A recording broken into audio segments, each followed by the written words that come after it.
Paramashivoham Om Nithyananda Paramashivoham Om Nithyananda Paramashivoham Om Nithyananda.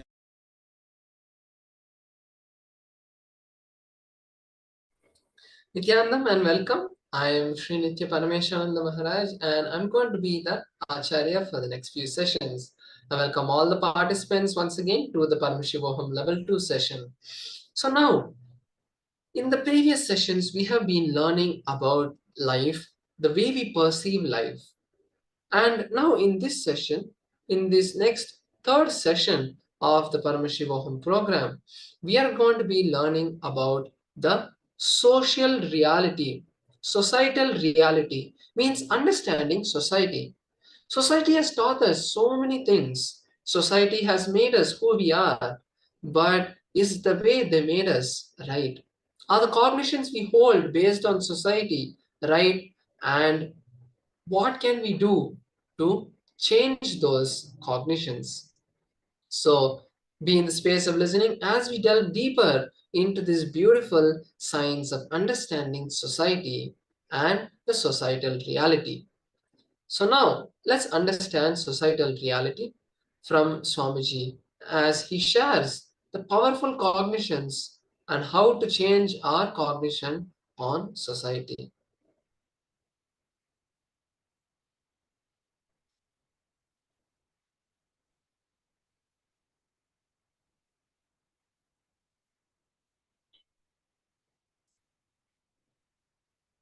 So, societal reality. The second most common way in which you experience reality is what Swamiji calls as the societal reality, defined by the society around you.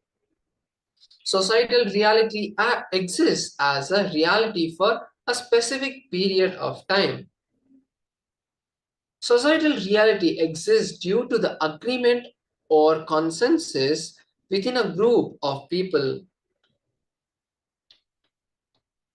meaning this is the reality that is real just because of a group of people agreed to that reality.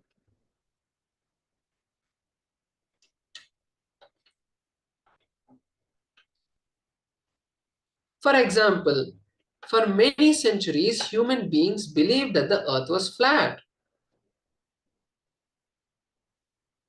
And that was reality for them till there came another group of people who proved through research that the earth was round. From then on, the reality became that the earth is round. Therefore, societal reality is the reality that you experience, which is defined by society, and you keep it alive by abiding with it. Society reality can be experienced in different forms. Authoritative, that which is thought by reality when it comes from authority. Example, we consider that what the doctor says is true. Societal reality can be experienced in different forms. Reasonable, that which is thought to be reality because it is considered to be reasonable by a group of people. For example, the cost of commodities in respective places is a common consensus among the group of people living in that place. Societal reality can be experienced in different forms. Predictability, that which is predictable, is considered to be a reality for many people. Example, astrology. Many people believe in astrology and take decisions in their life based on astrological predictions. Norms. That which is a norm is considered to be reality. Example, it is considered to be a norm to wear clothes among all cultures and civilizations in the world. Probable, that which is likely to happen, that which might happen is considered to be reality. Weather forecasts, for example. Logical, that which appears logical is considered as reality. For example, the earth revolves around the sun. Then believable. The media, whatever the media presents, is what most of us think is reality, as they present it in a way which is very believable. Social reality can be experienced in different forms. For example, consensus, that which repeats itself is considered as reality. For example, we have seen generations before us working, getting married, having children, and dying. Most of us think reality of life is to study, work, marry, have children, and die. And finally, fitting, that which is appropriate and fits in the society, culture, religion that we live is reality for us. Example, lighting a lamp for Hindus, lighting a candle for Christians. This is the way the societal reality is experienced by us. Now let us hear from Swamiji more about the societal reality in this short satsang. Please be in the space of listening as Swamiji shares his deepest understandings and the direct revelations from Kailasa, the ultimate space and the ultimate knowledge about societal reality.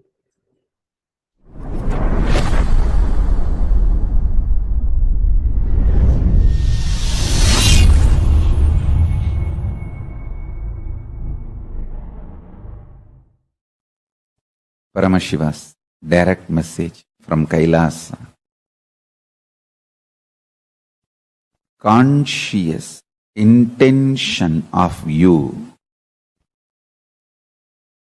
is the highest truth and reality, the core blueprint of your existence. So, conscious intention is only the living identity of you as per Kailasa. Now, I tell you, this is the most healing, sweetest good news message I received from Paramashiva, and also this whole message was mapped into me and expressed by the grace of Ganapati.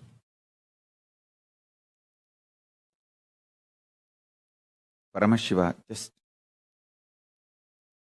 downloaded it as a pure message. Ganapati manifested it in multi-levels, mapped it. Listen.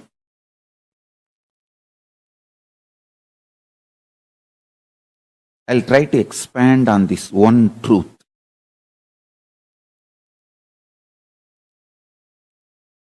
This truth forms the core basis of our physical reality, mental reality, emotional reality, spiritual reality, economic policies, everything.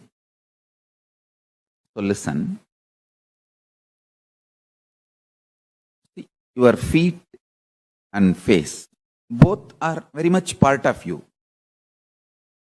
But you feel you are more alive in your cheeks, in your tongue, than in your feet.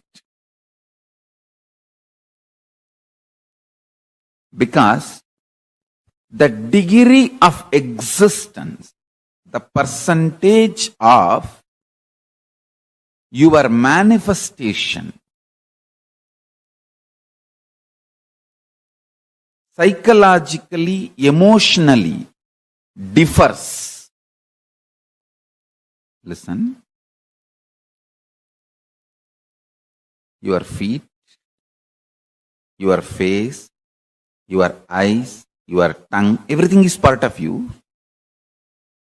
But you always feel you exist more in your cheeks, in your eyes, than in your feet.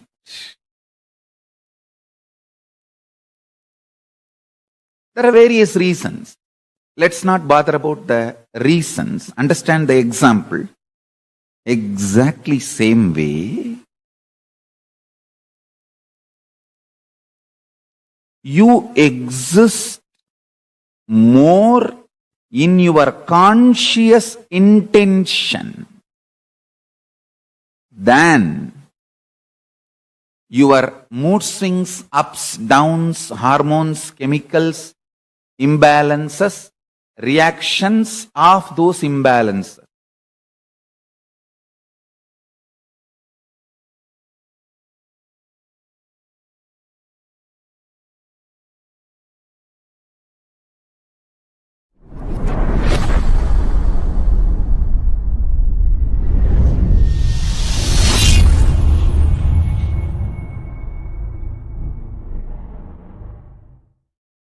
All the 5 perceptions you carry about sex, all the 7 perceptions you carry about death. I will explain all these 5, 7, everything. Why I am saying 5, because the Muladhara has a 4 petal and center core. That's why 5. Muladhara is the chakra, the sex chakra. Swadhisthana carries 7. It's actually the 7 perceptions of death. 5 perceptions of sex, 7 perceptions of death.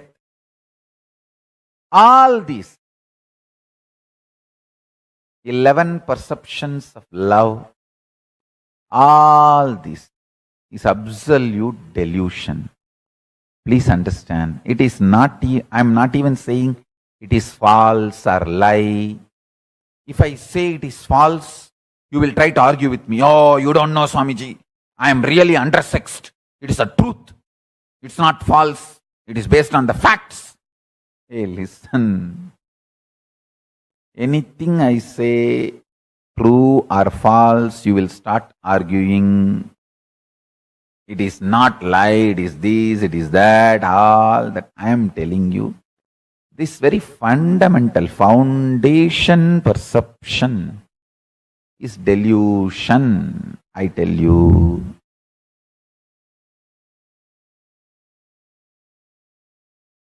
If you know the joy of remaining in ecstasy internally through unclutching, externally whether some body touches you or not,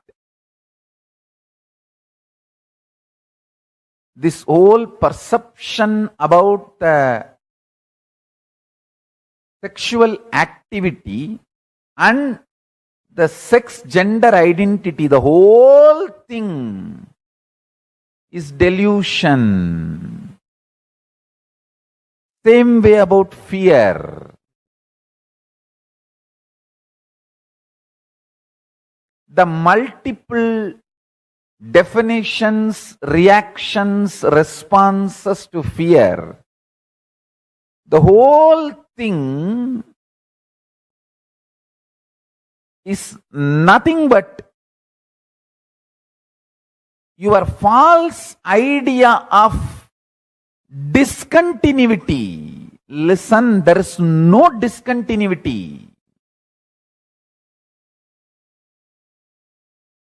You learn the truth of continuous discontinuity happening in you and learn the truth of there is never going to be any discontinuity other than the discontinuity is happening continuously in you now.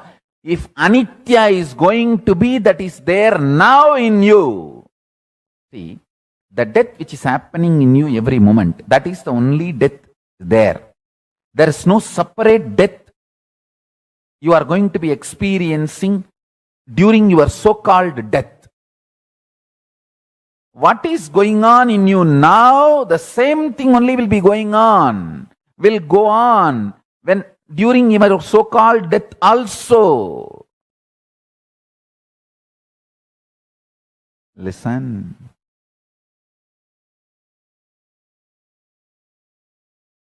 Now trying to forget, cover up the continuous death happening in you is looseness, crankiness, and trying to exaggerate and feel frightened about the death which is going to happen during your so-called death is craziness. Both are stupidity. See the death happening now continuously in you by unclutching. Realize there is not going to be any separate death even during your so-called death. It is just Control-Delete button.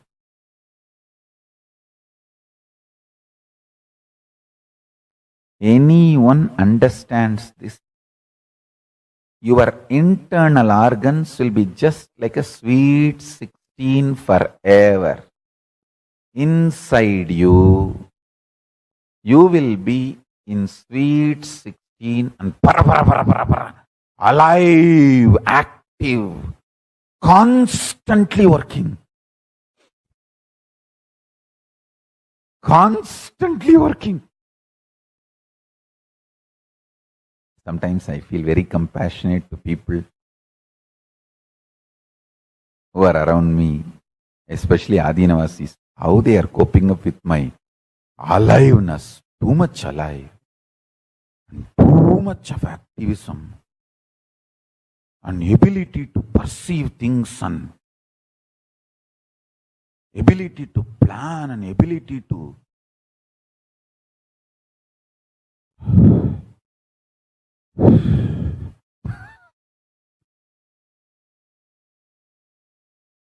but I tell you, it is all established on tremendous compassion and love.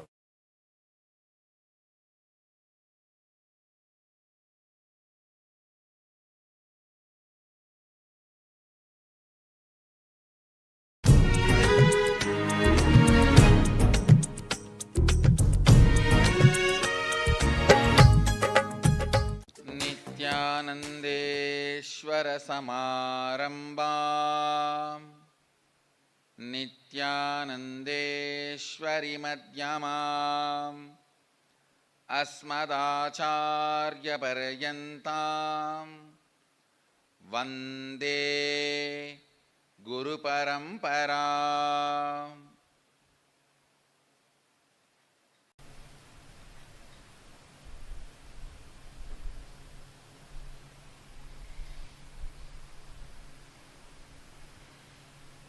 I welcome all of you with my love and respects.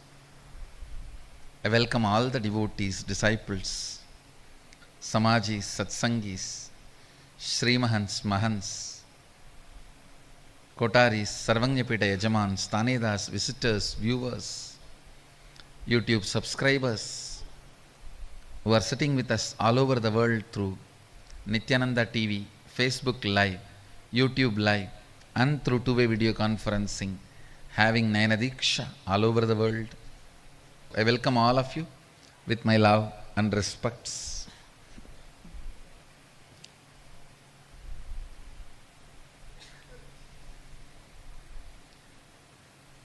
Today I'll continue to prepare all of you for Sadashivoham 2016.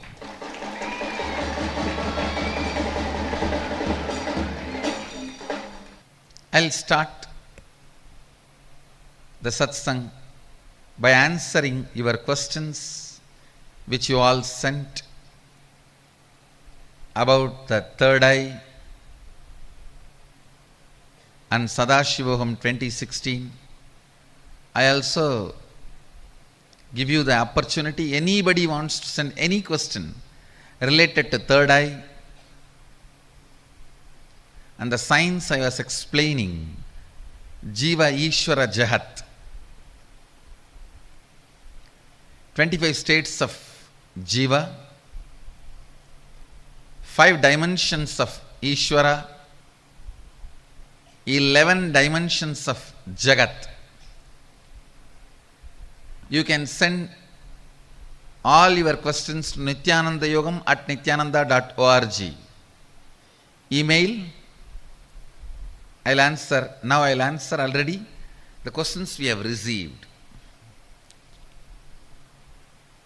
Sri Nitya Ambananda Swami asks, what is the difference between Shivoham and Sadashivoham and Nithyanandoham?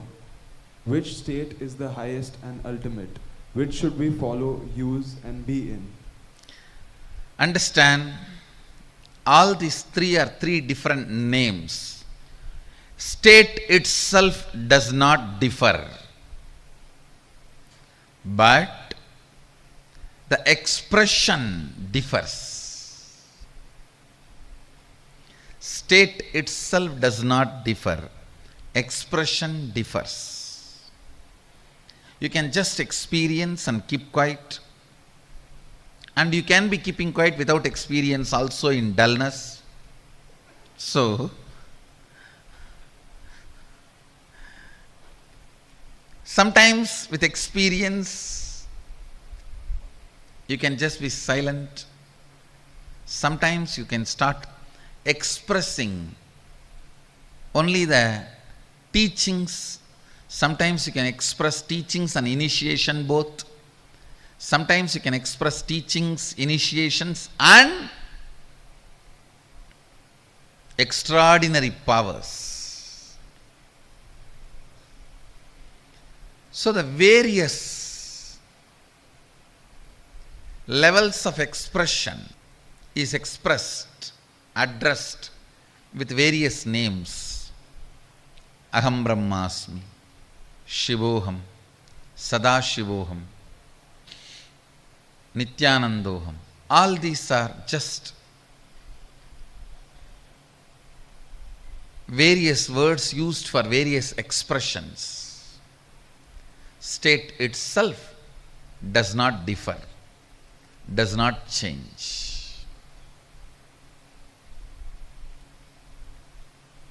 Any one you can use, Shivoham or Sadashivoham or Nithyanandoham. Anyone use sincerely and establish in that, that's enough. Next.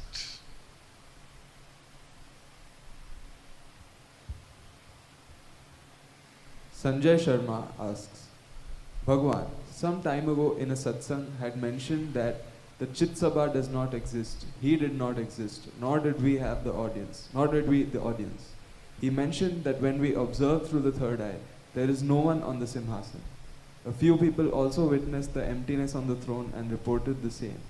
The question therefore is existential reality restricted to just cosmos created objects such as sun, moon, planets, rivers, mountains, etc.?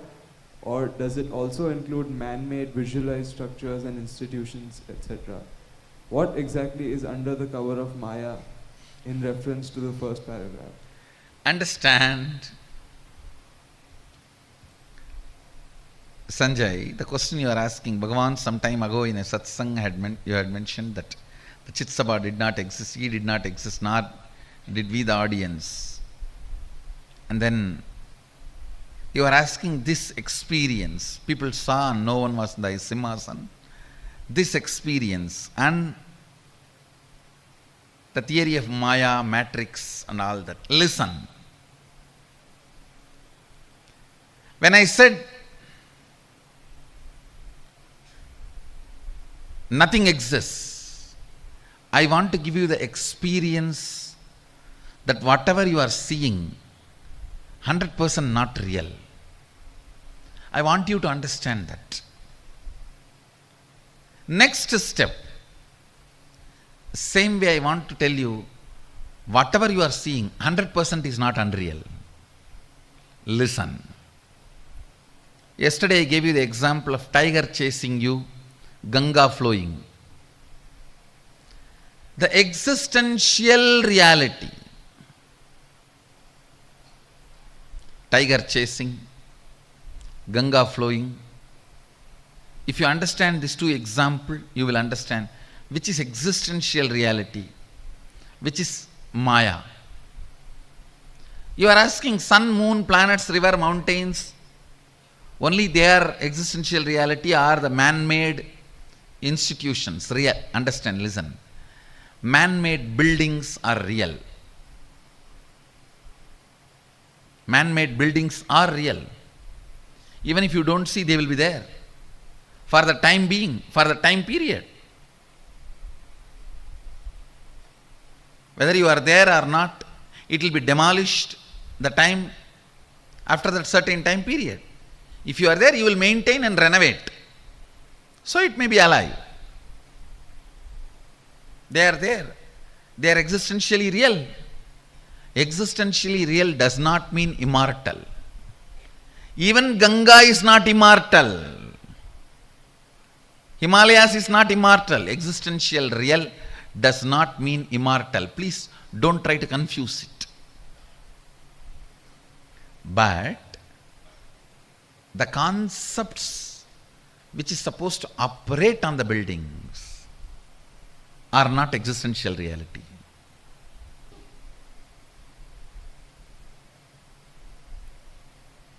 So understand, if you have done the homework yesterday, which I gave, I wanted you guys to do that again today. What all in your life which is pushing you is existential reality, what all is the matrix. I wanted you to do the homework today also. Please do the homework today also.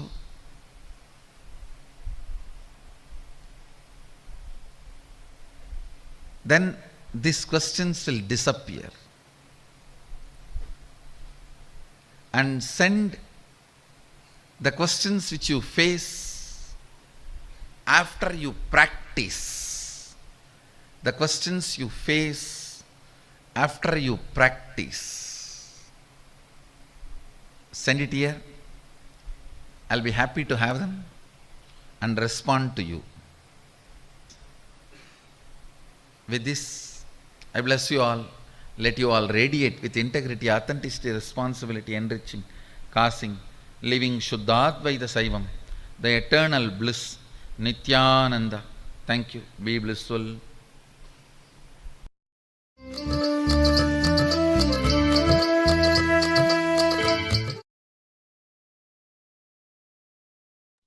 Yes, that was a beautiful series of satsangs where Swamiji shared different powerful cognitions about the societal reality.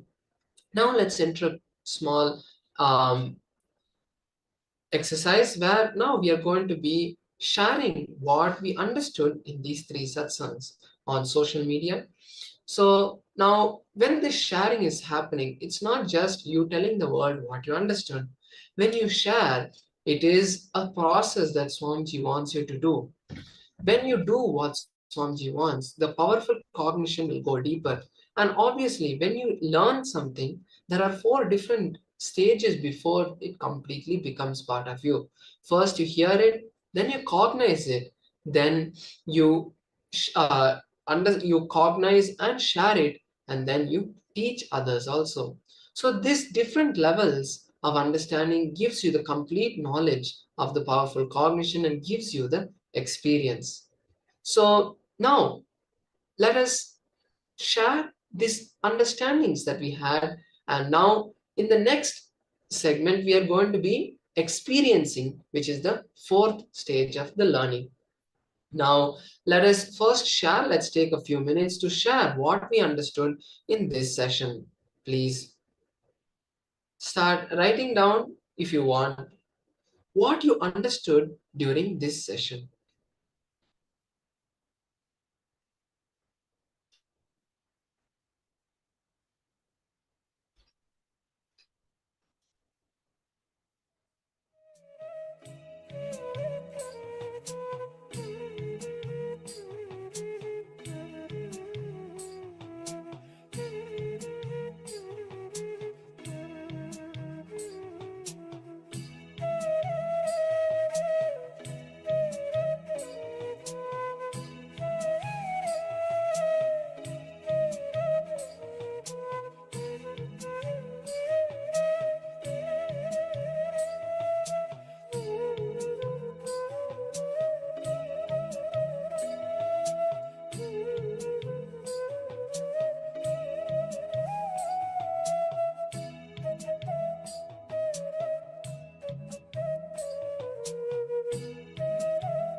Yes, and so with this, we now move to the next session. So now, the next segment, we are going to be experiencing this powerful cognition of going beyond the societal conditioning and the societal reality by manifesting the powers of Paramashiva. So in today's power manifestation session, we are going to be manifesting the power of remote vision. So I'm going to be first explaining how we are going to be manifesting and then move further.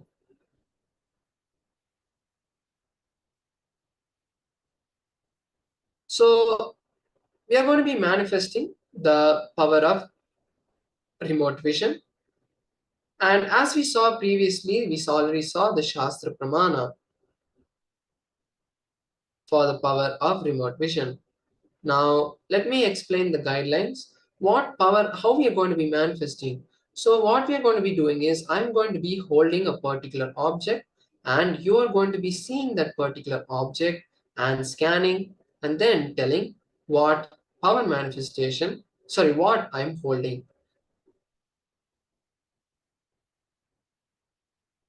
So, now let's get ready to manifest the power. I request all the participants to be seated in a comfortable seated position.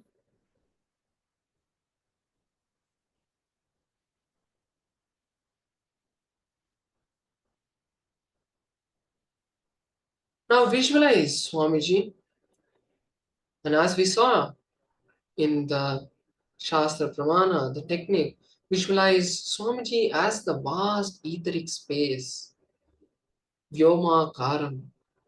Visualize that intense, vast etheric space, that vast form of Swamiji. Now chant the Mahavakya and see the object I am holding. Om Paramashivoham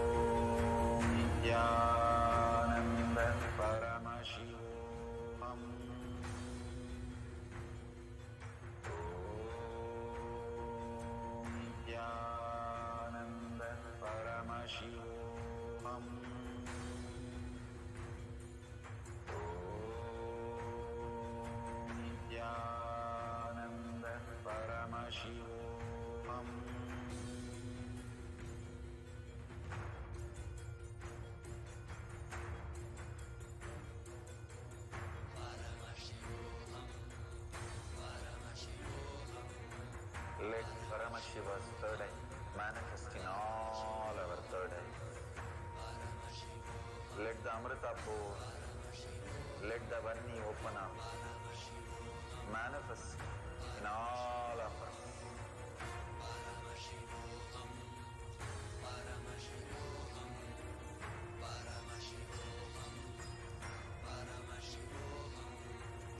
Let Paramashiva overflow, manifest the power in all our third eyes.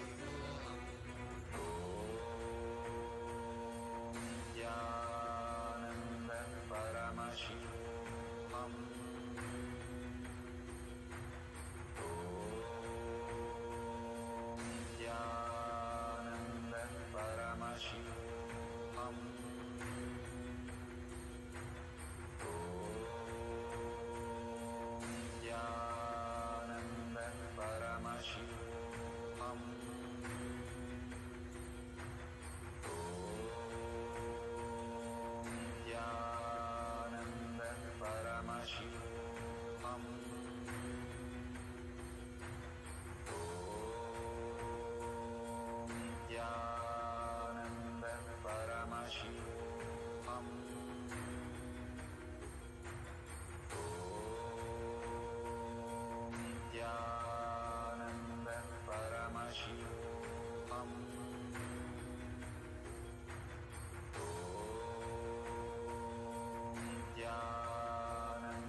Yes, now please relax and now start sharing what you saw during this round of the manifestation. What was the particular item I was having? So the particular item I'm going to be revealing now that you were supposed to see is a remote. So there was a TV remote which I was holding, which I was having, which is the particular object that you are supposed to scan. So now with this, we will be moving into the next session. You can share what you saw during this round of the manifestation, and you can also share in social media. So with this, now we'll be moving into the next session. Now in this next session, we are going to be seeing about the powerful cognition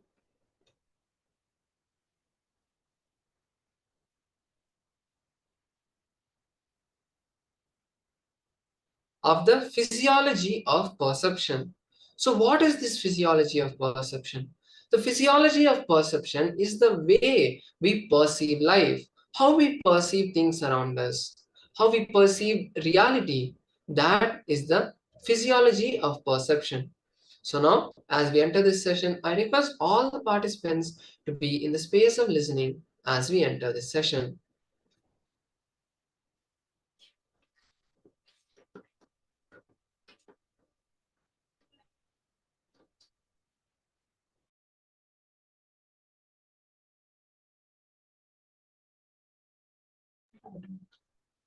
Yes, so the physiology of perception.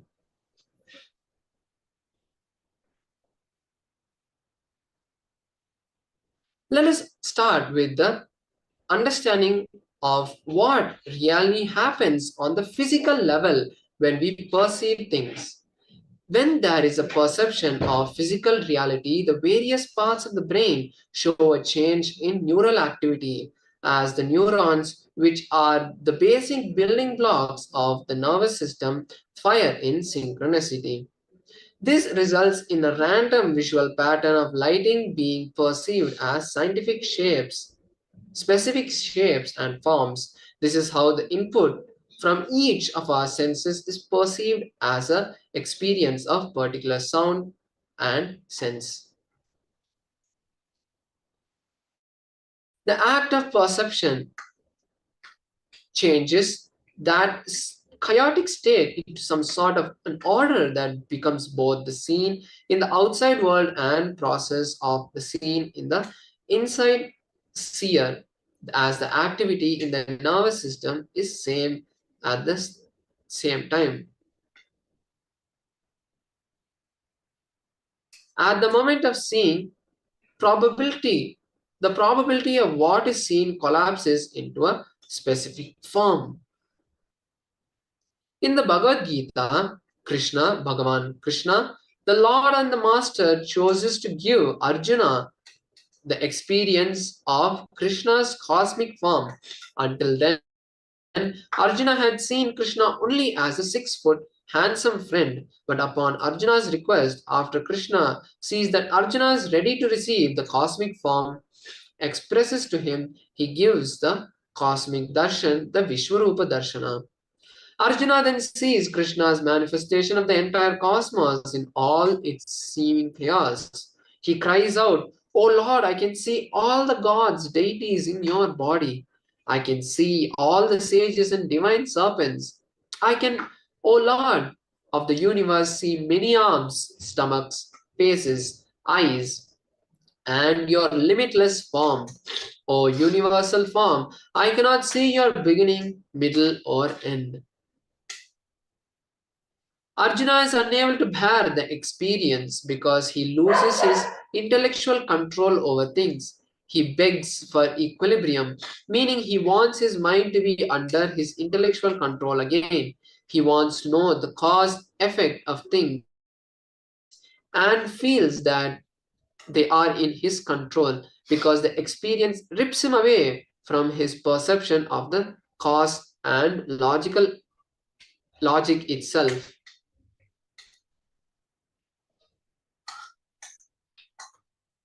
As long as the cause and effect is logical and under your control, you feel you are perceiving reality.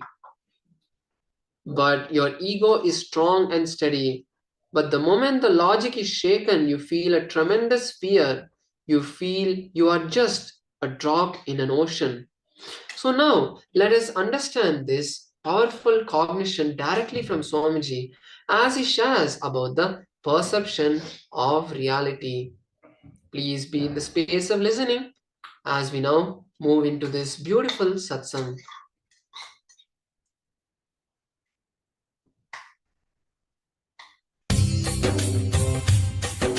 स्वभावचिन्मयानन्दं कृपापूर्णं जगत्पतिं हरिषड्वर्गजेतारं नित्यानन्दगुरुं भजे स्वभावचिन्मयानन्दम्.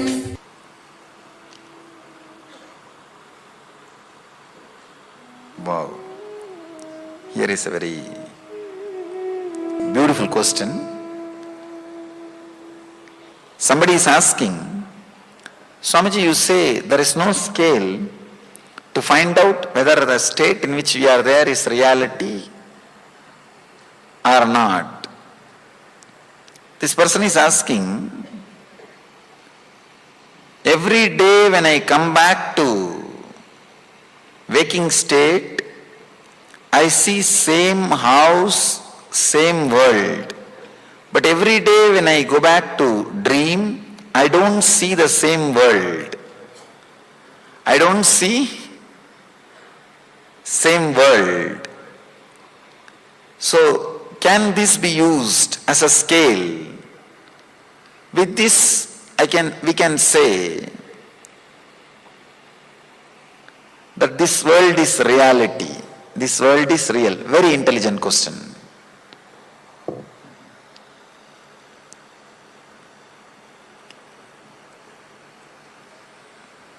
Volunteers can stop collecting the question. Maybe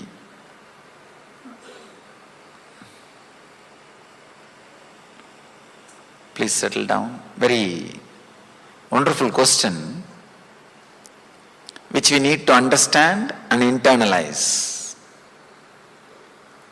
Maybe I can give you a simple sketch of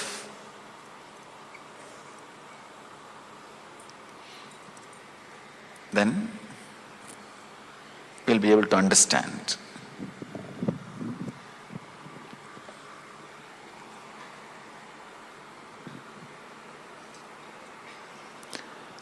Let us analyze one night dream.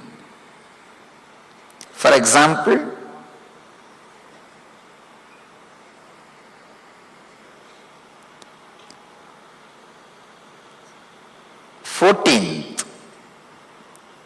night you are sleeping, 15th morning you are waking up, around 10 hours.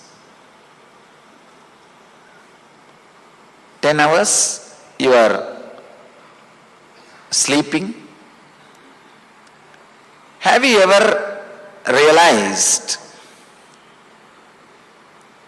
in one night dream you would have lived some 10 or 20 years of life? From your college you will start from your college period and slowly move step by step and go up to your marriage, having a child, and your son's marriage. Sometime you live even 10 or 20 years of life in one night dream. How many of you experienced even at least once this? Living 10 years or 20 years of life in one dream. How many of you experienced at least once in your life? Raise your hand. Of course, means you can recollect now what I am exactly trying to present or tell you. 10 years of life you are able to live in 10 hours of dream. Am I right? 10 years of life you are able to live in 10 hours of dream. One more thing, scientists are saying now, you don't continuously sleep. Maximum you spend only 30 minutes in the deep sleep state. Then you come out and spend little time in the dream and again fall asleep, spend some time in the deep sleep and come out and spend some time in the in the dream state. In the East, the maximum time is 30 minutes. In the West, it is only 16 minutes. We are fortunate. Anyhow, let me give you the small diagram how our consciousness works. Maybe I can call this as dream state. This is deep sleep state.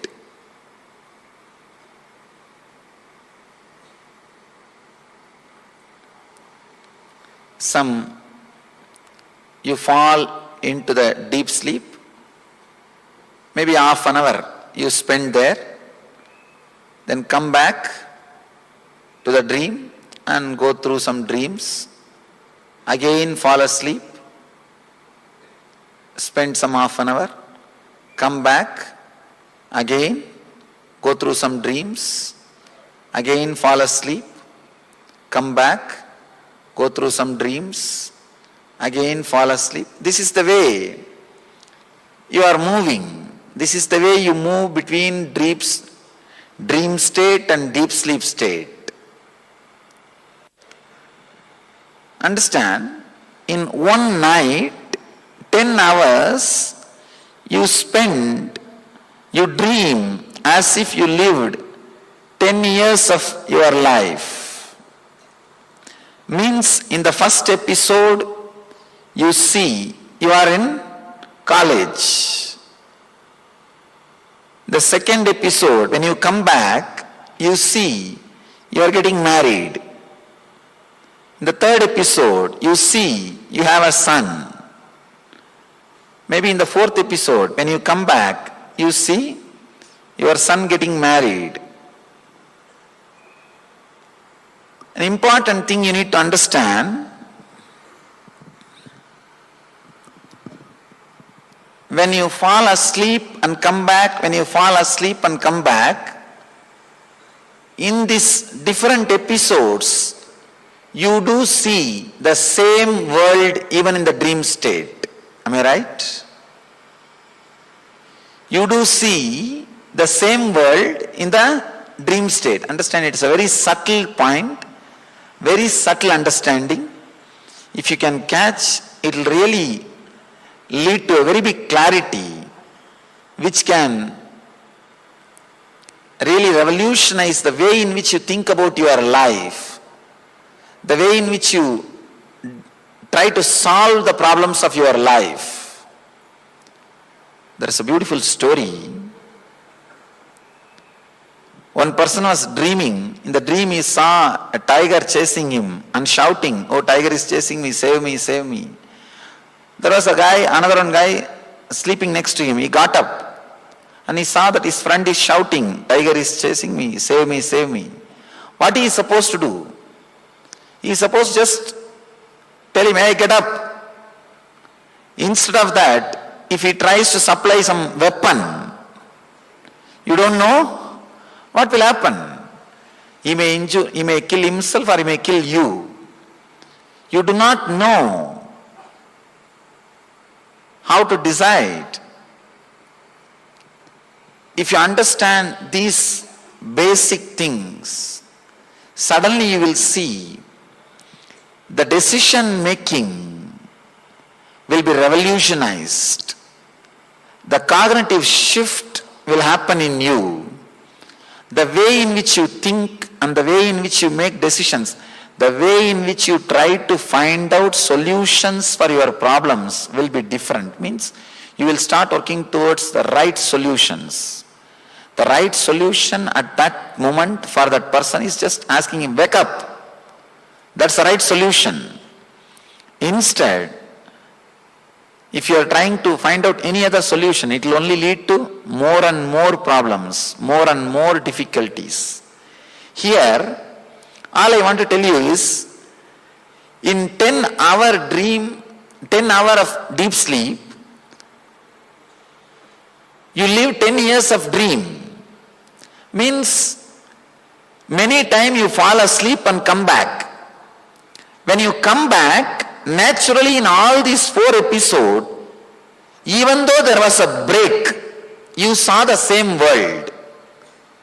After break, seeing the same world cannot be the quality to define it is reality. That is what I mean. Please understand.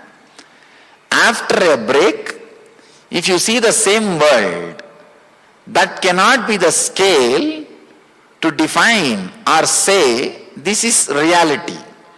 Because this happens even in the deep sleep, even in the dream state, this happens. Even in the dream state, after a break, when you come back, you see the same world. So just because when you come back from the deep sleep, you see the same world, cannot be the reason to say this is a reality. How? Only when you wake up from the whole night sleep, you realize you dreamt 10 years of your life just in 10 hours. Same way, only when you wake up from this dream, suddenly you may realize you dreamt 90 years of your life, maybe in few hours. Who knows? Who knows? This whole thing can be one more long dream. Realizing, understanding, there is a possibility this can be one more long dream, will turn much of your attention and awareness to the center, to the consciousness. I can say that is the first step in spirituality. That's the first step for psychological revolution. Again and again, our sufferings are giving a clear statement. We are holding on to emptiness. Our suffering is nothing but a clear statement from the reality. You are not living with the reality. But somehow we know how to cover.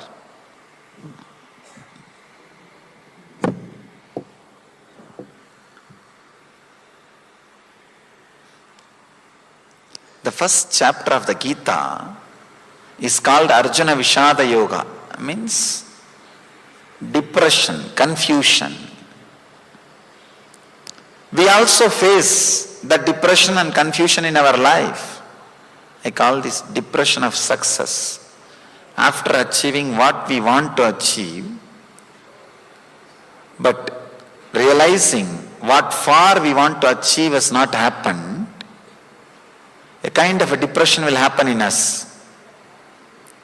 Very few rare intelligent people only understand that I am facing this suffering or depression because I am not living with the reality. Here, all I am trying to tell is just because you are seeing, do not think you are living with the reality. Usually I face another one question on the same line. Swamiji, not only I am seeing this world, even the people who are living around me are seeing this world same way. How can you say it is a dream? Understand? In the dream, if you are seeing a particular city, if you are dreaming that you are going to that city with your whole family, not only you, the family which is with you inside your dream also will see the same city. Because they are also projections of your own mind. So just because the people who are around you seeing the same scene does not mean the scene is reality. Even the people who are around you, whom you are seeing, can be the projection of the same scene. Can be the projection of the same scene. Sometimes it frightens. If you go a little deeper, it frightens. It feels like everything in front of you is melting like a wax. The ultimate truth is the stuff out of which your dream world is made, the same stuff, out of that same stuff with this waking state is also made. If your attention is centered on the stuff, naturally the inner healing cannot happen. If your attention is equally distributed on the consciousness and the stuff, that is what I call healthy life, balanced life. You will have the physical, mental health and the life. If your attention is totally centered on the consciousness, not on the stuff with which these worlds are made, that is what I call living enlightenment or Jivan Mukti. Whether you want Jivan Mukti or not, or whether you want enlightenment or not is secondary. But if you can turn little bit of attention towards the I consciousness, towards the truth, towards the center, suddenly you will see the tremendous inner healing happens. I always tell people, realizing this whole world is one more dream brings tremendous healing effect in you. Understand? For example, if you are facing some very big difficulty or depression, very clearly, consciously, if you realize this whole thing is a dream, you will see such big relaxed feeling or the inner healing happening on you. I can say that inner healing is what I call meditation. That restful awareness which happens in you is what I call satori, the first glimpse of samadhi. A basic cognitive shift or basic psychological revolution with the simple understanding of what you are seeing may not be the reality as you are thinking, can bring so much of inner healing inside you, so much of restful awareness inside you. More and more restful awareness being added to you is what I call inner healing or health or raising the quality of consciousness. Instead of dream state penetrating your waking state while you are driving, blissful state can penetrate your waking state while you are driving. Because so much of your time, even though you are out of your bed, is occupied by your dream state because of your low awareness. People come and ask me, if I start meditating, what will happen? I will not have time to do my business. No. It has nothing to do with a separate time. It has something to do with inner understanding. As on now, so much of your time and energy is being spent by dream state possessing you.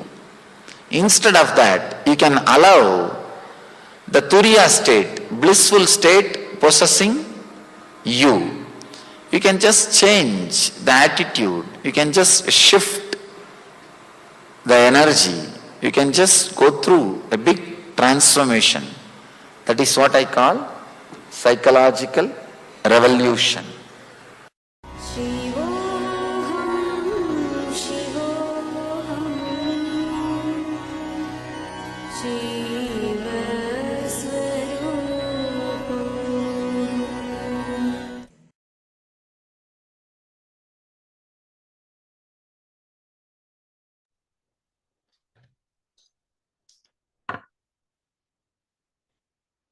Yes, so that was a beautiful satsang where Swamiji shared the powerful understanding of the perception and the physiology of perception. So now let's again take a few minutes to share our understandings in the social media. So let's also see the essence of the session. Getting into the state of unclutching, contemplate on this truth and understand the various cognitions of completion, pen down and share what you understood from this beautiful session. Let's take a few minutes to share on social media what we have understood from this session.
now.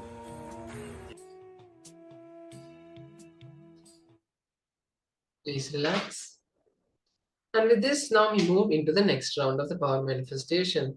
These powerful cognitions you have received about the seeing the reality, that is what we're going to be doing. In the reality, if we see, everything is connected and we are all connected through Swamiji.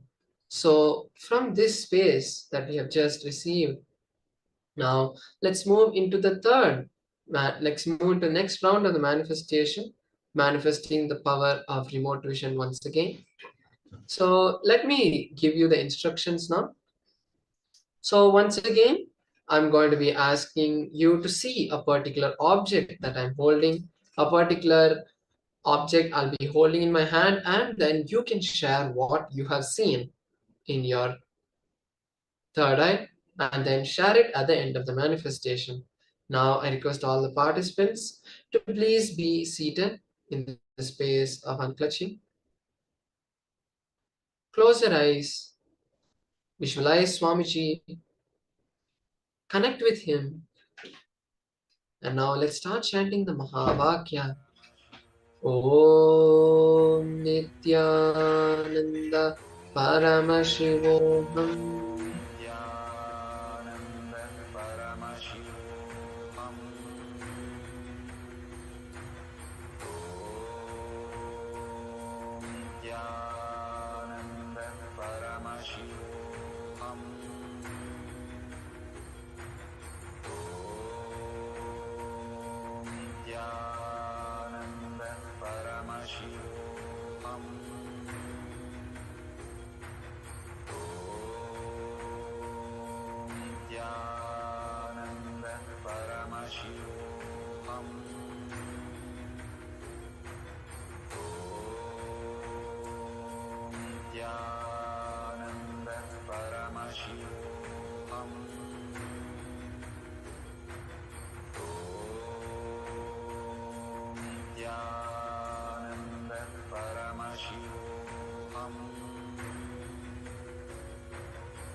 Let Paramashiva's third eye manifest in all our third eyes. Let the Amrita pour, let the Vanni open up, manifest in all of us.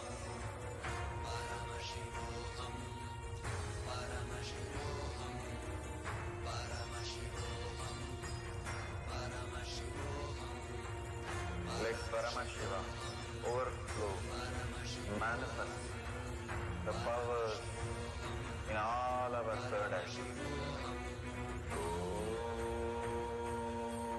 Nithyananda Paramashivoham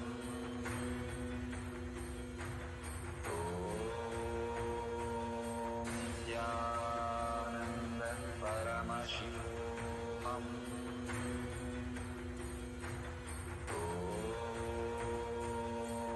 Nithyananda Paramashivoham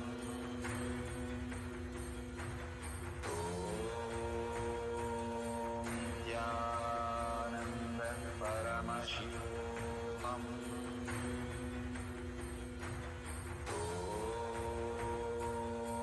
Nithyananda Paramashivoham Nithyananda Paramashivoham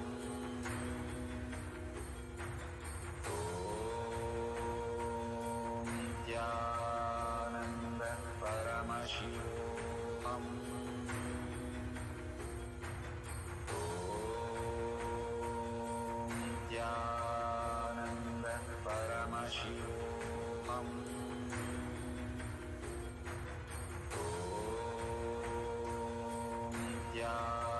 Nithyananda Paramashivoham Nithyananda Paramashivoham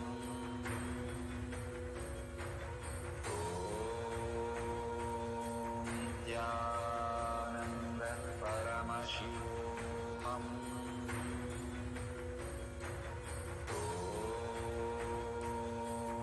Nithyananda Paramashivoham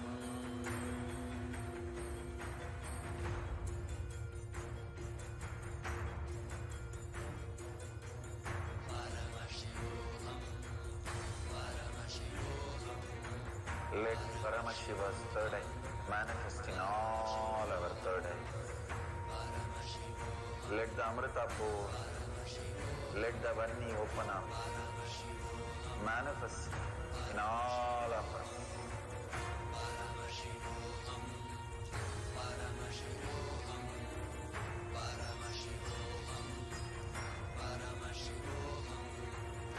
Let Paramashiva overflow, manifest the powers in all our third eye.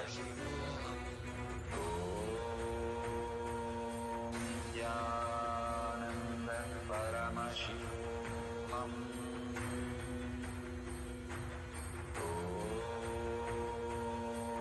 Nithyananda Paramashivoham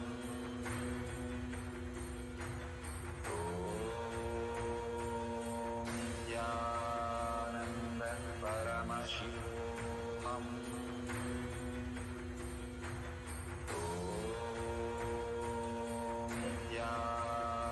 Now, slowly, very slowly, please open your eyes. And now, let us share what we saw during this round of the manifestation. So now you can share in the Zoom chat what you saw. What was the revelation that you had during this round of the manifestation? And as we share, let me also show you what was the object I was holding. So the object was this Atmalinga. The Atmalinga, the most precious gift that we can get from Swamiji, the direct deity of Paramashiva. This was the object I was holding for all of you. And if you've seen Paramashiva, Swamiji, or any God, that is perfectly fine. You have started the manifestation. And if you have seen the Atmalinga, you have manifested the power 100%. So that is beautiful. Now take this few minutes now as we move into the next session to share on social media your experiences. The next Acharya is going to be joining us and taking us into the next session. So with this, I leave you here to take a short break and share your experiences in social media. Thank you. Nithyanandam. Paramashivoham Om Nithyananda Paramashivoham Om Nithyananda Paramashivoham